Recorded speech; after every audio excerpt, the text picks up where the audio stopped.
Welcome back to Morning at NTV. The fight between the State Minister for Investment, Ms. Evelyn Anite, and the Minister, Twebaze Bemanya, the Managing Director of the Uganda Telecom Limited, continues to expose the gaps government's ability to effectively manage its corporations. Minister recently said that the government had encountered considerable difficulty dealing with and completely lost confidence in his ability to continue serving as an administrator of the company. She asked the Deputy Attorney General, Mr. Mwesigwa Rukutana, to apply to the court for orders to replace Mr. Bemanya, of course, and Mr. Rukutana responded, and he said that Honorable Anite has no supervisory powers over the UTL administrator. Later, the State Minister, Mr. David Bahati, for planning, of course, in the Ministry of Finance, said that he supports Ms. Anite's move, irrespective of the Attorney General's response. One of the Attorney General's role is to represent the government, meaning that crucial matters which are legal in nature must be applied by the Minister on the advice of the Attorney General. So how does all this affect the business aspect of corporations, especially government corporations, and could it have been avoided from the get-go? So to understand this and to try and forge solutions, hopefully the government is listening, I'm joined by Mr. Ramadan Gobi. He is a development economist right here in the country, and he's also the board member of the Uganda Development Corporation, which is mandated to advise government on doing business. Welcome to the show. Thank you.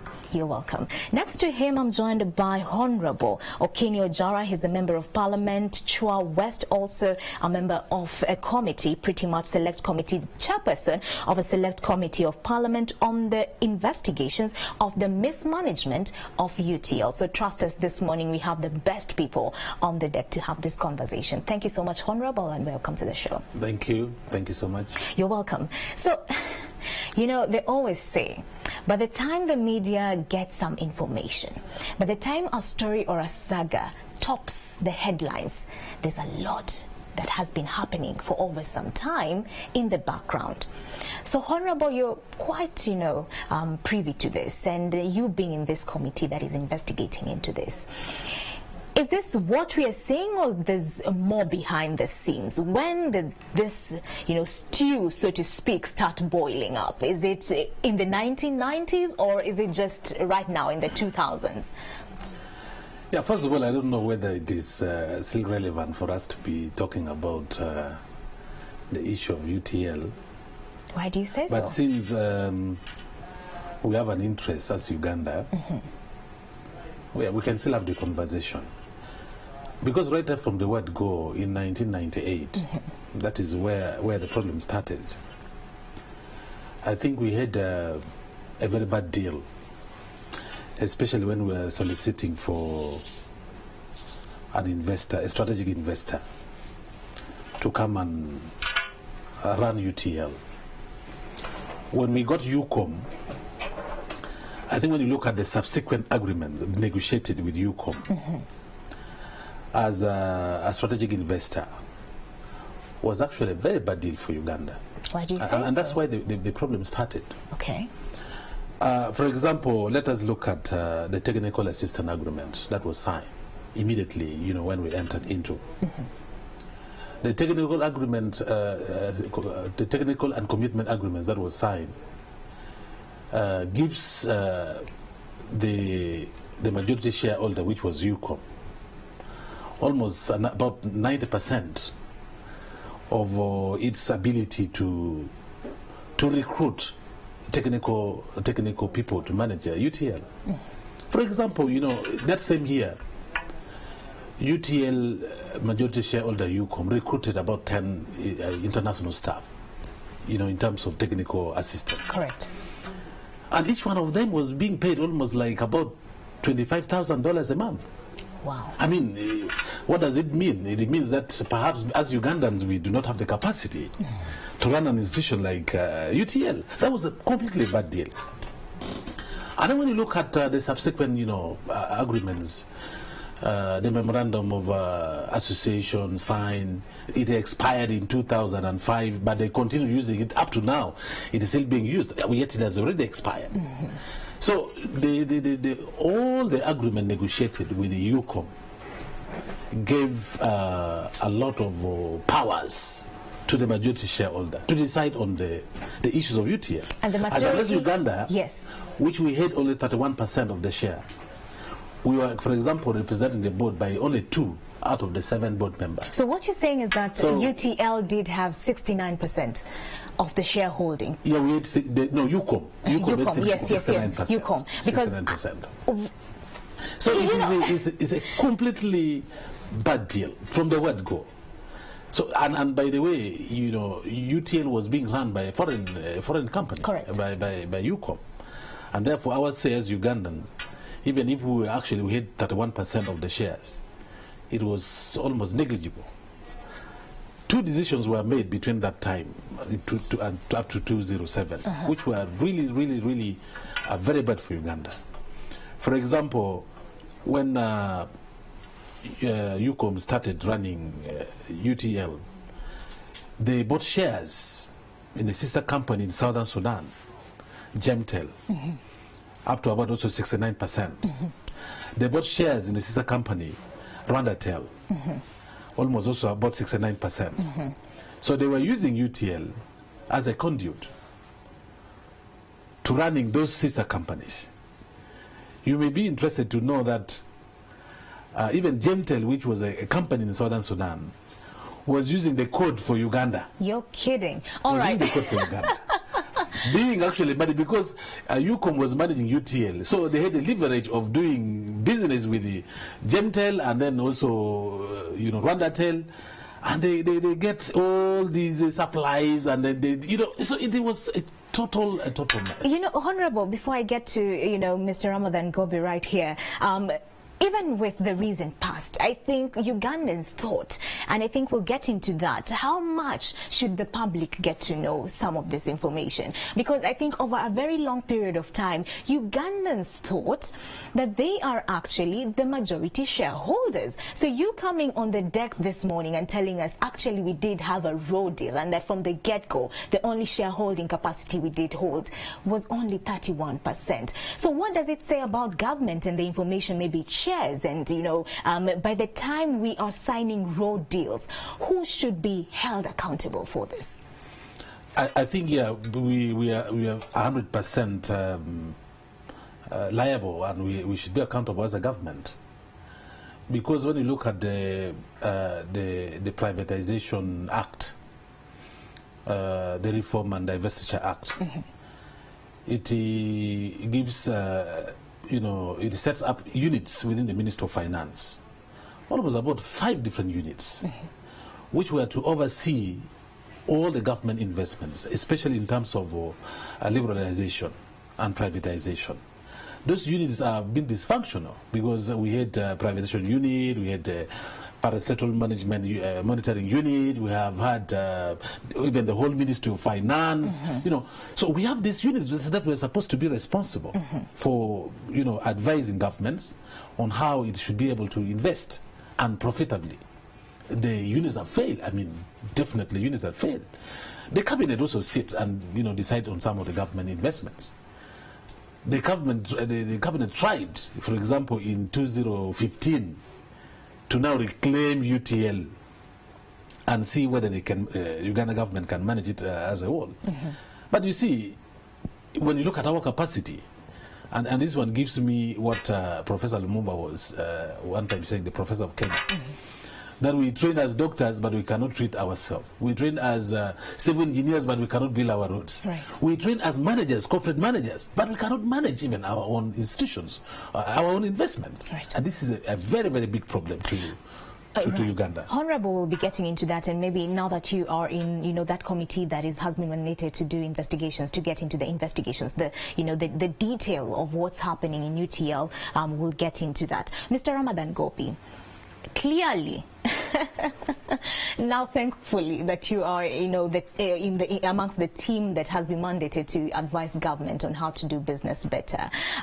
Just from you trying to see what has been unfolding from the 90s, are you in a capacity or in a position to say that could be maybe at that point in time, like he said, we didn't have, maybe agencies in place to advise government better? Because clearly this was a raw deal from the get-go.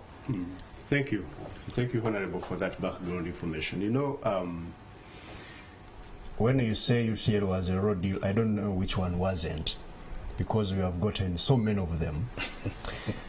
And the root cause of this is not because we lack people who can advise government. Uganda has very intelligent people, well educated, and some well-intentioned. But this country has one disease called advocacy, that even if the guidelines are in place, they are never followed by the authorities when they are doing things. And I think UTL is one of those ramifications of that. UTL is among other, you know, let me give you a small background. When the government took a decision to privatize in 1987, they put up an institutional arrangement in which they were going to do this. And in 1989, that arrangement was concretized. It categorized the companies they were going to privatize. There were about 146 of them in 5 classes. The first class was companies which government was going to retain because they were very, very critical for the country's security, and they were economical and even commercially viable. The second category had the companies which government was going to retain majority shareholding. And this is also because of the same reasons like category number 1, that only that government could take a decision not to retain the whole kind of stake. And UTL was among those in category 2, class 2. Then there were those in category 3 or class 3 where government was going to retain minority shares because they were not seeing any reason why government should retain majority in such a business, like hotels and so on. Then the 4th category was the one to be completely sold off. And then the 5th liquidated. Nobody was willing to buy. Now, if UTL was in category 2, which was supposed to, where government retain majority shareholding. Actually, Professor, yes. UTL was in category 3, where the government was to have minority, eventually liquidate UTL. Category 2.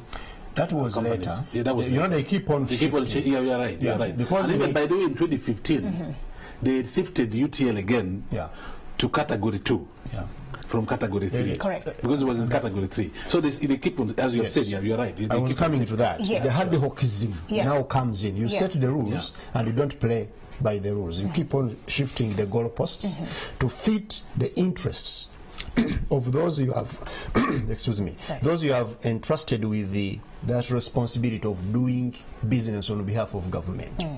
And it is because of the disease also number 2, which is killing Uganda, unregulated self-interest. Amongst those individuals, government gives responsibility to do business on behalf of the people of Uganda. Correct. You know, there is the thing that the president said, Mulembeke. Go and harvest, go and try to put in place mechanisms through which you can make money. And people took it literally, that they can as well do this in government. As a result of that, you find that many of these government officials, they have been getting Uganda road deals almost for self-interest, because that for self-benefit. Because that will be my next question. Because then, what was the rationale, you know, of moving UTL from category 2 to category 3, then from category 3 back to category 2? What is the rationale? Are we saying that we don't have, you know, laws that govern such? Because moving such a huge company to another category and shifting it back, really, ideally there should be, you know, pretty much legal restraints to the same that have to be, you know, followed through. So what was the rationale? Is it what you're saying, that, you know, the selfish interest of a few? Absolutely. I have no doubt that those individuals that are given responsibility to do business, they are always looking for, how do I benefit? But who mans them? Are we saying that's the gap here then? Yeah, there's a gap, of course, in institutional arrangement because of number 1 factor, I said, advocacy. There is also a problem that the president usually intervenes in some of these very, very critical deals. He handpicks people. Gandhi, do this. I want UTL to be retained and make sure that it does business, very strategic for the country. And so he will not follow, you know, presidents don't follow books of rules and whatever. They are very powerful. He will just write a letter. His advisors may not go to the detail also. They are quite busy doing other things. So at the end of the day, you find that the person who gets this, who should be the one to advise the president that, look, this is how guidelines should be followed and so on. They also now want to make a deal out of it. So at the end of the day, you find that we get very bad investors for very good businesses. And in that, in economics, we call it adverse selection. You know, when you put yourself in a situation where you are not predictable, and people can easily take advantage, you will not get good investors. Good investors don't come to countries where the political and institutional arrangement is unpredictable. So, Mr. Ramadan Gobi, what we're getting from you before we go to Honorable is that, number one, it's not like we lack skilled leaders. They are overtaken by their selfish interests, one. Yeah. And that's critical. Then two, we do have laws and regulations that man any, you know, operations, especially that huge move from different categories. But the issue is following by the laws of the game. Yeah. Just abiding by that. That's where we are lacking. Honorable, you know, you are at the forefront, especially when it comes to the investigations of the same. You've been, you know, seeing this government, you know, bigwigs, them that, you know, as the public, we look at them and we're thinking this ought to be government representatives.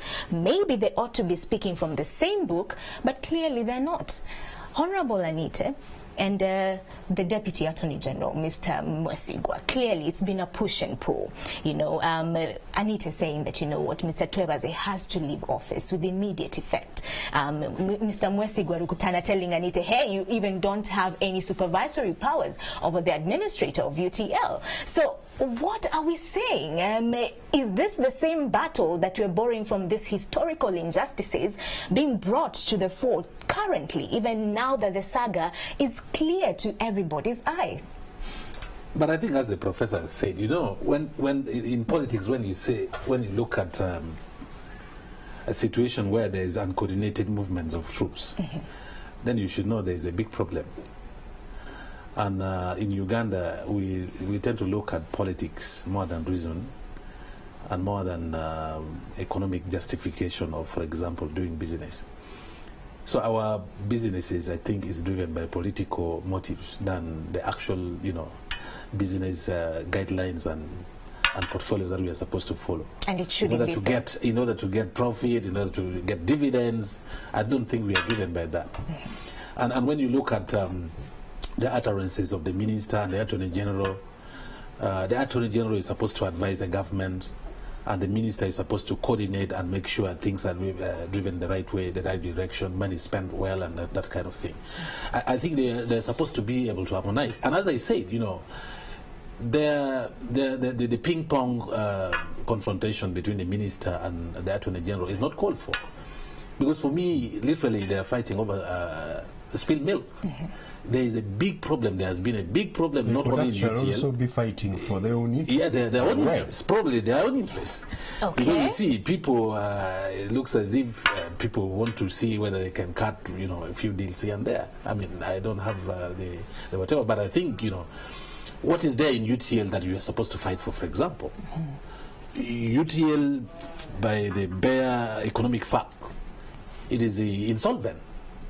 So what you're saying is that... An insolvent company, it means either it is liquidated or by the deed it is supposed to go through the receivership, which is the administrator that they have done. Right. And for the hope that it will be revitalized and revamped.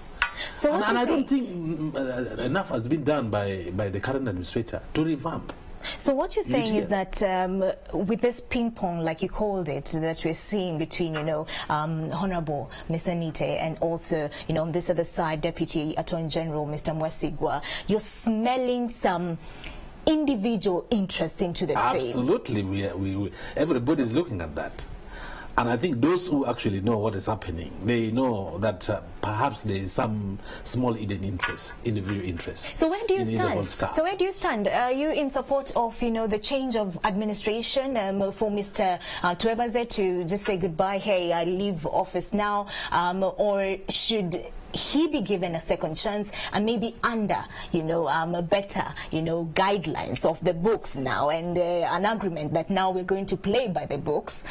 Do you think he needs to be given a second chance or he needs to leave office? Where do you stand? Yeah, I think as the professor said, it is a UTL, there was this movement from class 1, class 2, class 3. Correct. And class 4, and but it remained in class 3.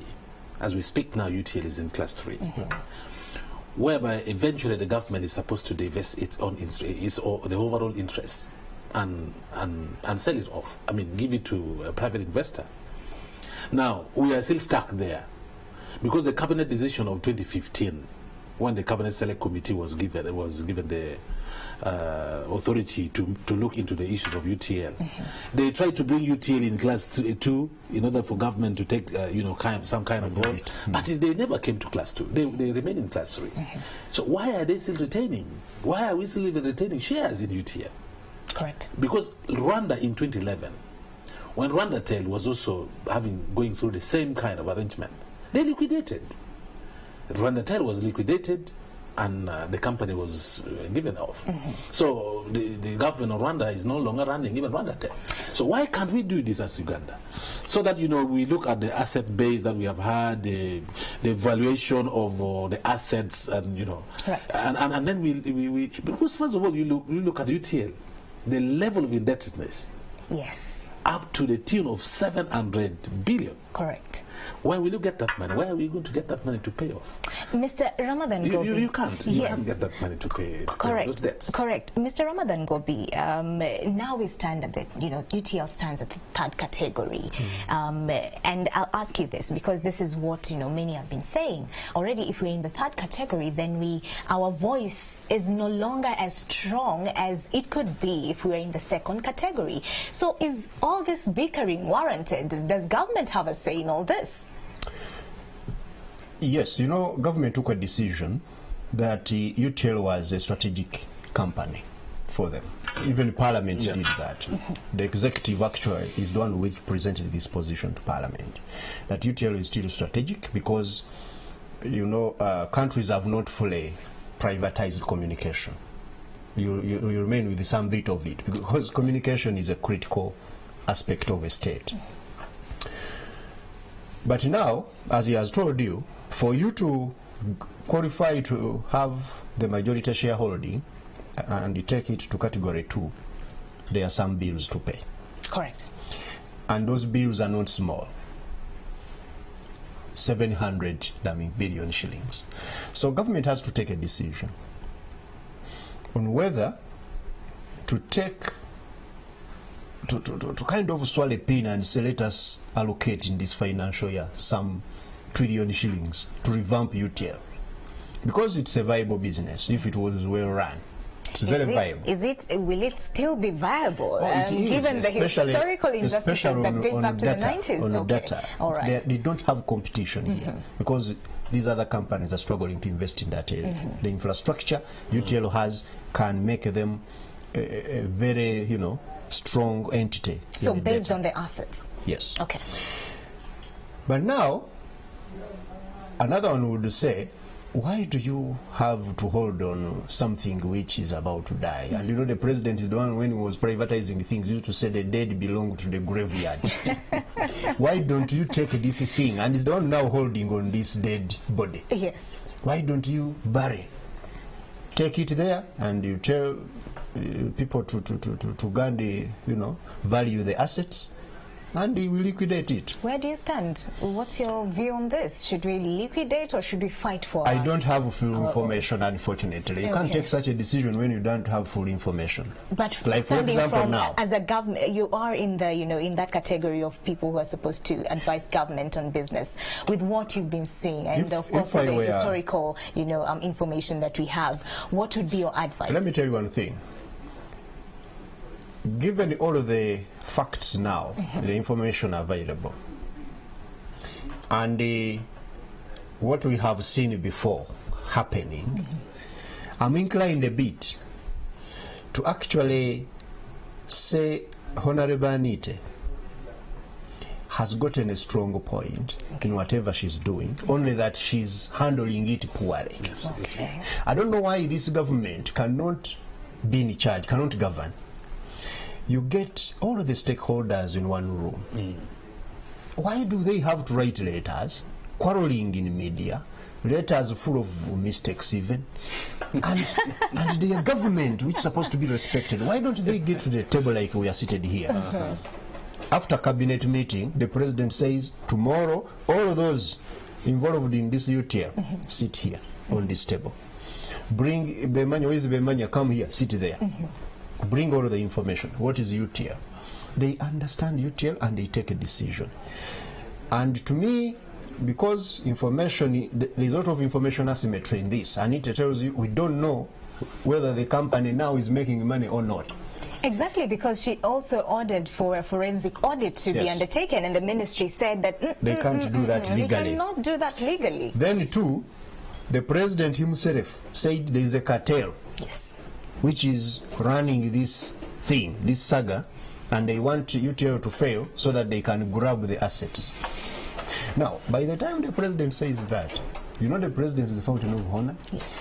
Is the point where all the information converges. He has access to intelligence, which you and I and Bemanya and others don't have. Correct.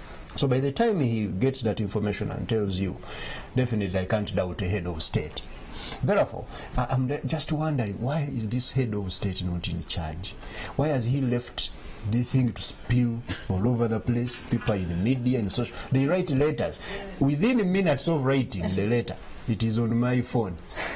How can you run a government like this? You see, all right, Honorable. You see, Dr. Ramadan. Literally and even legally, UTL was supposed to be audited.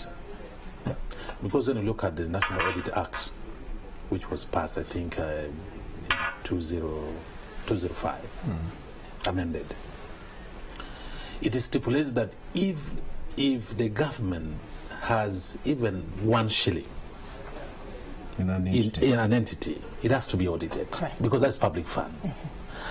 And the definition of public fund and public institution, that is when suits that audit when, because now there is what the Auditor General, I mean both actually, the Auditor General and the Attorney General, they said when a company is under receivership and administration, I do not have powers to audit. But that's the thing. That's what we are talking about. So why did they wait? Why did they wait until we get there? Correct. Because in 2013 there was an audit actually carried, and there was what I would say a viability, a feasibility study, which was done even by the Auditor General. Correct. To revitalize UTL, with very good recommendations. None of the recommendation was implemented to revitalize UTL. So, so for me, as you have said, the issue is not about looking at UTL as a business entity, but because of the strategic, the strategic interests of the government in UTL, employment, issues of security, etc., etc. That's why they're still holding there. But I can guarantee you, even when you look deeper into the hacking of UTL facilities, by what they call grey trafficking. Grey trafficking is there in UTL, where people have entered the system and they're using UTL system and they're getting money out of it, and they're not being detected. Correct. They're not being detected. So these are issues that I think... they are detected, but they work with connivance of the collusion with the managers. Yes. Professor, imagine in 2011, when the Libyan government was in war, there was a transfer by UCOM of about 69 billion, an equivalent of 69 to 70 billion Uganda shillings to UTL in 2011. But the Libyan government that time was under sanction, and all these entities, the Lib Tick, the Lib Green, companies that were running UTL, they were on sanction. Correct. So their assets were frozen all over the country, all over the world. Libya, as I said, was frozen. But they again transferred money to UTL during that time, and this money, a Ugandan, by the way, for info, a Ugandan sat on the board of UTL, claiming that he is from Libya, and he endorsed. They got the money. The money was we don't know where that and the Libyan ambassador actually confirmed to us as a select committee the other time. So it seems like yes. So for me, even I think doctor, they are trying to use the institution as a money laundering institution, where money is sent and the money disappears. Let me ask without you this, any proper investments. Let me ask you this, Honorable, as we try to wrap this up, especially now that we want to cap this conversation with maybe potential or possible solutions to the same. Let me ask you this. Already we have a lot of historical injustices that have happened. A majority, many that were involved in one way or another, have earned quite a bit illegally from the same. Like you're saying, like even the president said, it's like a racket. People are working. It's a cartel, So before we liquidate, of course, your option, your main solution for this is for the company to be liquidated. Before we liquidate, do you think there's need for an audit, a forensic audit, like Miss Evelyn Anita is calling for, to be done, and them that are found culpable or culprits of the same be held accountable? Should this be a scandal that we just let slide, like many other scandals that we've seen, with them that are behind everything being left free? Yeah, if we're given the capacity to decide on that, especially in terms of liquidation, if we are going to that direction, then it would be important for us to do the forensic audit. Correct. But if we want to attract investors to come, and again revitalize and revamp and turn around kind of policy of UTL, then the audit report is not going to be a good thing to any investor that is going to come. No investor will be interested. But because when you look at the asset and liability of UTL as we stand now, the liability is more than the asset. Correct. It has been in serious losses. The loans portfolio, if you look at it, is terrible. But don't you think so? No investor will want to come and inherit that kind of stuff. But don't you think it's prudent to clean house before we get an investor on board? Fine. The investors may be interested in knowing the audit, and perhaps that's why we are not attracting investors, good investors to come. They maybe want to know the report, the audit report, to see whether even if they put some investment, they will be able to scoop back. But as we speak now, the government has fear to do this forensic audit because it will expose the kind of situation that UTL is in, which is a very big start. We already exposed, Honorable. Yes, Mr. Ramadan. I think really, like the minister said, we can audit this company in November. If there are issues where people have stolen money and so on, those people should be brought to book. Some people should go to jail. Some people should refund the money. Then if UTL is still a company which can be revamped, I would really think that, government spends a lot of money on useless things. And Uganda, we have a challenge of investment because we are talking of private sector. But the private sector does not have that muscle.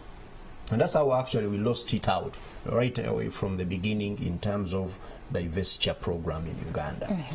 We didn't support the private sector here locally to invest. So government now has the muscle. Correct.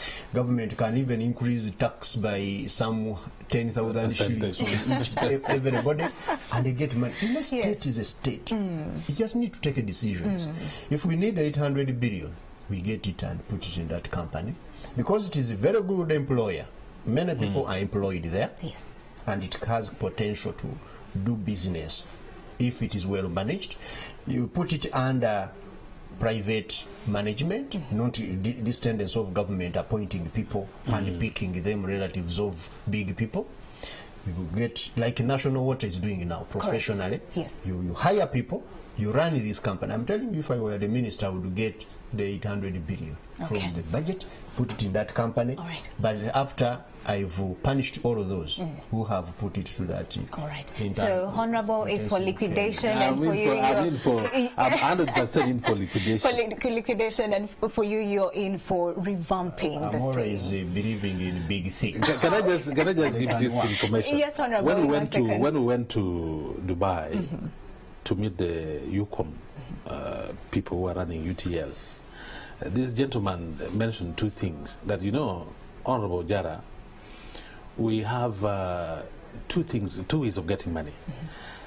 Either we are going to take Uganda to court because we are the majority shareholder and they are trying to run this company, which is ours, or we are going to sell off the company ourselves in order to get money.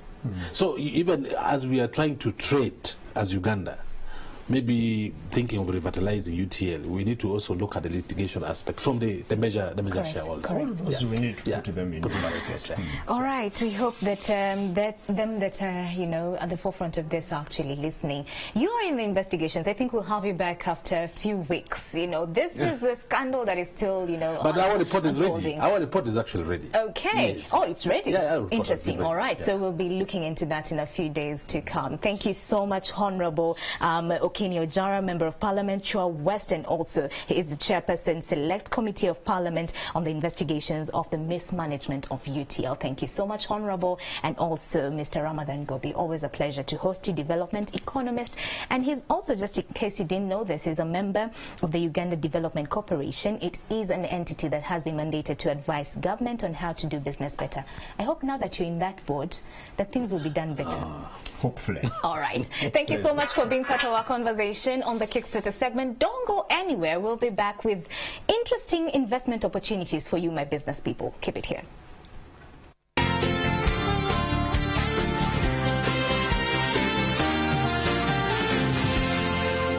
You're watching Morning at NTV. Daily Monitor, in partnership with Ministry of Water and Environment Climate Change Department, UNDP, Energizing Development, NDEV, and GIZ, bring you the second Uganda Climate Change Symposium and Expo 2019 under the theme Accelerating Climate Action Through Innovation at Hotel Africana on July 4th,